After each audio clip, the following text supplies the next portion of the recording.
احباب ذی وقار، جمعۃ المبارک کا موضوع یہی ہے، اللہ کی راہ میں خرچ کرنا، اللہ کی راہ میں دینا۔ اللہ رب العزت کی راہ میں جب بندہ خرچ کرتا ہے تو کریم خدا اس کا صلہ کیا عطا فرماتا ہے، اور ایسا صلہ کریم خدا عطا فرماتا ہے جو کسی انسان کے ذہن میں نہیں آ سکتا۔ کوئی انسان اس کا گمان بھی نہیں کر سکتا کہ اگر میں اللہ کی راہ میں دوں تو اللہ تبارک و تعالیٰ اس کے بدلے میں مجھے کیا عطا فرمائے گا۔ وہ کریم ذات ہے، وہ رحیم ہے، وہ شفیق ہے،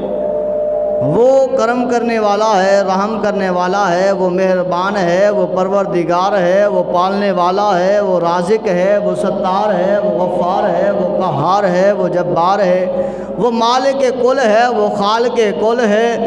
وہی سب کچھ ہے۔ تو وہ مالک لم یزل بندے کو کس قدر عطا فرماتا ہے۔ پہلے سنیے کہ کریم خدا نے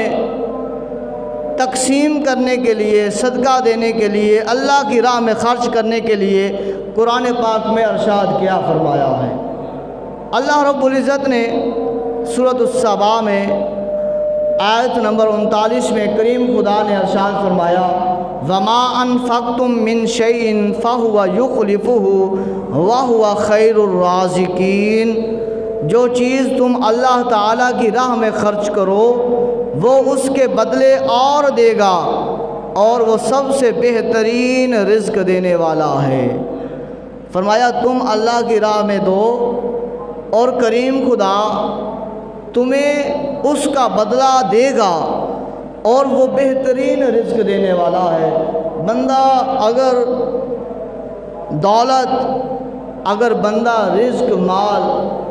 اللہ کی راہ میں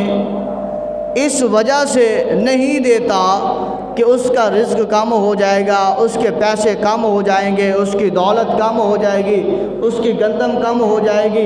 اس کے جیب خرچ کم ہو جائے گا، مال ڈنگر میں سے اللہ کی راہ میں نہیں دیتا کہ کہیں میرے ان ڈنگروں کی تعداد، جانوروں کی تعداد کم ہو جائے گی، تو یہ ہمارا وہم ہے، یہ ہمارا شیطانی وسوسہ ہے جو ہمیں اس سے ڈراتا ہے، خوف دیتا ہے کہ بھائی اگر تو پیسے اللہ کے گھر میں دے گا، اگر یہ پیسے تو یتیم پر خرچ کرے گا، اگر یہ پیسے تو مسکین کو دے گا، اگر یہ پیسے تو کسی بیوہ عورت پر لگائے گا، اگر یہ پیسے کسی غریب بچی کے جائیداد کے لیے، اس کی جو ہے وہ جہیز کے سامان کے لیے